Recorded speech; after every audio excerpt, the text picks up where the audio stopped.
Vamos explorar um tema intrigante: o que aconteceu com Jesus entre sua morte e ressurreição. Algumas tradições dizem que ele desceu ao inferno. Em Efésios capítulo 4, de 8 a 10, há uma passagem que parece indicar isso, mencionando que Jesus desceu às partes mais baixas antes de subir novamente. A ideia é que ele venceu a morte e, através desse ato, ofereceu redenção a todos. Vamos entender melhor essa história e o que ela significa para os cristãos. Mas antes, inscreva-se no canal e deixe seu like para que esse vídeo alcance mais pessoas. A morte de Jesus é central para a fé cristã e levanta a questão: por que foi necessário que ele morresse? De acordo com a teologia cristã, tudo começou com a queda, quando o pecado entrou no mundo, separando a humanidade de Deus. Essa separação impediu que as pessoas tivessem um relacionamento pleno com Ele. O sacrifício de Jesus é visto como essencial para a redenção espiritual, pois Ele tomou sobre si os pecados do mundo. Essa ação não apenas pagou o preço do pecado, como também abriu as portas para que a humanidade pudesse se reconciliar com Deus. Jesus, ao morrer na cruz, tornou-se a ponte entre Deus e as pessoas, vencendo a barreira do pecado. Sua ressurreição simboliza a vitória sobre a morte e a promessa de vida eterna para todos os que acreditam. Podemos também refletir sobre como essa ação de Jesus demonstra um amor incondicional e um convite para seguir seus ensinamentos, fortalecendo nossa conexão espiritual e moral.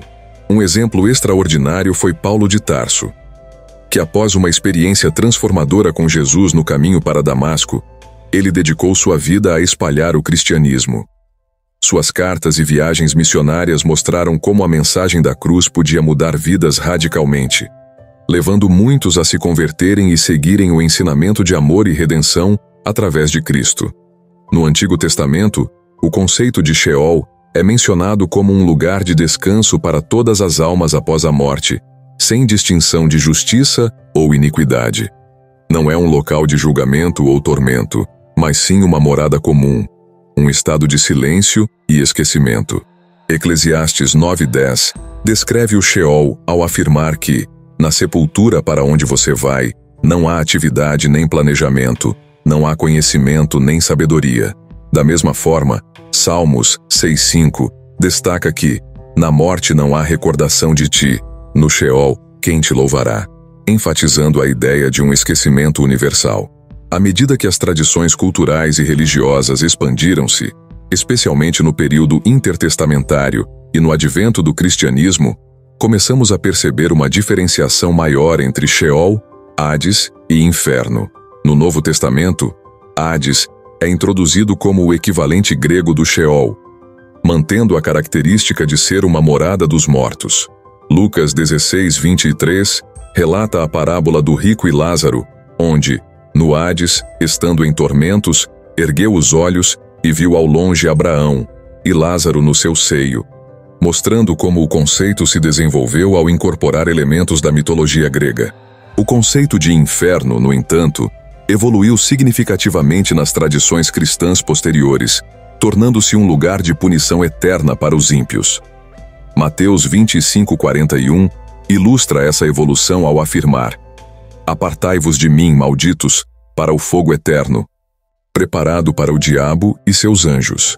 Enquanto Marcos, capítulo 9, versículo 43 a 48, adverte sobre entrar no inferno para o fogo inextinguível. Refletindo sobre essas crenças, é interessante considerar como elas moldam as perspectivas contemporâneas sobre moralidade e ética. Dentro do cristianismo, há uma diversidade de interpretações sobre a vida após a morte, que varia de visões tradicionais a interpretações mais metafóricas. A descida de Jesus ao mundo inferior é um tema explorado por meio de referências bíblicas e análises teológicas. Nas Escrituras, essa descida é frequentemente interpretada como parte crucial do mistério da salvação. Aqui estão alguns pontos e detalhes adicionais para enriquecer essa discussão. Em 1 Pedro capítulo 3, versículos de 18 a 20, é mencionado que Jesus foi e pregou aos espíritos em prisão. Isso sugere que, após sua morte, ele foi aos lugares dos mortos para proclamar sua vitória. Efésios 4:9 fala sobre a descida às regiões inferiores da terra, que é entendida por muitos como uma referência à sua descida ao mundo dos mortos antes de sua ressurreição. Especificamente, Jesus não desceu ao inferno. Ainda não há ninguém nesse lugar inferno. Ele foi feito para dois indivíduos, a besta e o falso profeta. Mas infelizmente vai ser condenado muitas pessoas juntos com ele no julgamento final. Ele desceu no lugar chamado Hades, ou Sheol, um lugar conhecido como o reino dos mortos, e não ao inferno no sentido de um lugar de punição eterna. A interpretação comum é que Jesus foi até lá para proclamar a vitória sobre a morte e oferecer salvação a todos os justos que tinham morrido antes dele. No cristianismo ortodoxo oriental, a descida de Cristo é vista como uma vitória poderosa sobre a morte, enfatizando que ele destruiu as cadeias que prendiam as almas, libertando os justos que morreram antes de sua vinda. No cristianismo ocidental, embora essa interpretação também exista, há uma ênfase maior na dimensão redentora e salvadora da descida, como algo que torna plena a obra de redenção. Durante a Páscoa, muitos hinos e liturgias celebram a descida de Jesus, enfatizando seu triunfo sobre a morte e sua capacidade de trazer vida e libertação a todos os crentes. Esse tema é central em muitas tradições cristãs durante as celebrações pascais. Teólogos modernos discutem como essa doutrina pode ser relevante hoje, especialmente em questões de justiça e esperança. A ideia de Jesus descendo para enfrentar e vencer a morte ressoa com temas de libertação e renovação, mostrando que mesmo nas mais profundas escuridões, há esperança de redenção. Algumas interpretações modernas veem a descida como simbólica, representando a solidariedade de Cristo com toda a condição humana. Isso inclui sofrimento e morte, mostrando que ele passou por todas as etapas da existência humana para trazer reconciliação e esperança. Os primeiros pais da Igreja tinham vários entendimentos sobre este acontecimento. Alguns o interpretavam como uma vitória sobre as forças das trevas, refletindo o triunfo de Cristo sobre a morte e o pecado. Durante a Reforma, reformadores como Martinho Lutero e João Calvino também ofereceram suas perspectivas sobre a descida. Essas visões contribuíram para debates teológicos mais amplos sobre o significado da descida e seu impacto na doutrina da redenção. Combinando essas perspectivas, podemos ver um mosaico rico e diversificado que coloca a descida de Jesus como um componente central na compreensão da vitória divina sobre o pecado e da reconciliação da humanidade com Deus. Descida de Jesus pode ser vista como parte de sua obra de reparação, onde ele pagou pelos pecados da humanidade. Esse pagamento é entendido como uma parte essencial do sacrifício de Cristo, que torna possível o perdão e a reconciliação com Deus. Ao descer ao Hades, ele completa a plena extensão de sua missão redentora. Isaías 53:5 reforça essa ideia. Mas ele foi ferido por causa das nossas transgressões e esmagado por causa das nossas iniquidades. O castigo que nos traz a paz estava sobre ele, e pelas suas feridas fomos sarados. Essa passagem destaca como o sofrimento e sacrifício de Jesus são fundamentais para a nossa salvação. Nesse contexto, Jesus anuncia sua vitória sobre as forças do mal e sobre Satanás. A descida é vista como o momento em que ele proclama sua supremacia e vitória sobre a morte. Essa proclamação reafirma sua autoridade e o início de um novo caminho para a humanidade, onde a morte não mais tem domínio final. Colossenses 2:15 ilustra bem essa vitória. E despojando os principados e potestades, publicamente os expôs ao desprezo, triunfando sobre eles na cruz.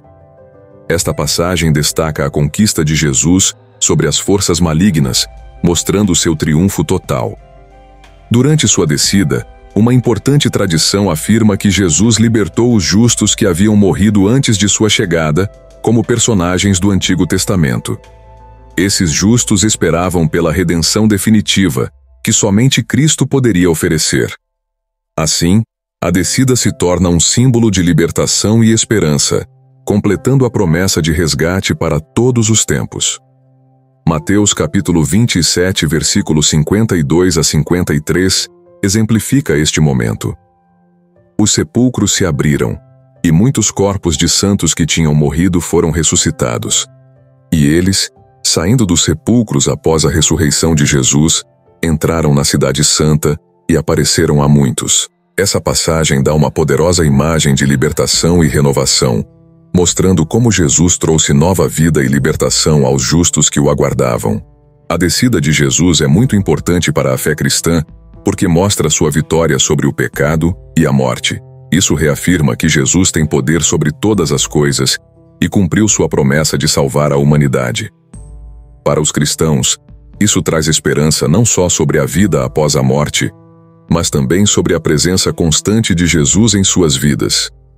A certeza de que a salvação é possível para todos significa que cada pessoa tem a oportunidade de viver em comunhão com Deus, começando agora e se estendendo pela eternidade. Essa crença oferece conforto e propósito, incentivando os cristãos a viverem de maneira que reflita os ensinamentos de Jesus. Refletir sobre o sacrifício de Jesus nos convida a compreender a profundidade de seu amor e o que isso representa para os crentes hoje. Em João 3,16, é dito: porque Deus amou o mundo de tal maneira que deu o seu Filho unigênito, para que todo aquele que nele crê não pereça, mas tenha a vida eterna. Isso destaca o amor incondicional de Deus e a promessa de vida eterna. O sacrifício de Jesus também chama os crentes a viverem de maneira digna de seu chamado, conforme Romanos 12:1, que exorta: rogo-vos, pois, irmãos, pela compaixão de Deus, que apresenteis os vossos corpos como sacrifício vivo, santo e agradável a Deus. Isso implica uma vida de devoção e transformação pessoal. Para os cristãos hoje, o sacrifício de Jesus é um lembrete de esperança e redenção, encorajando-os a amar e servir aos outros, seguindo o exemplo de Cristo.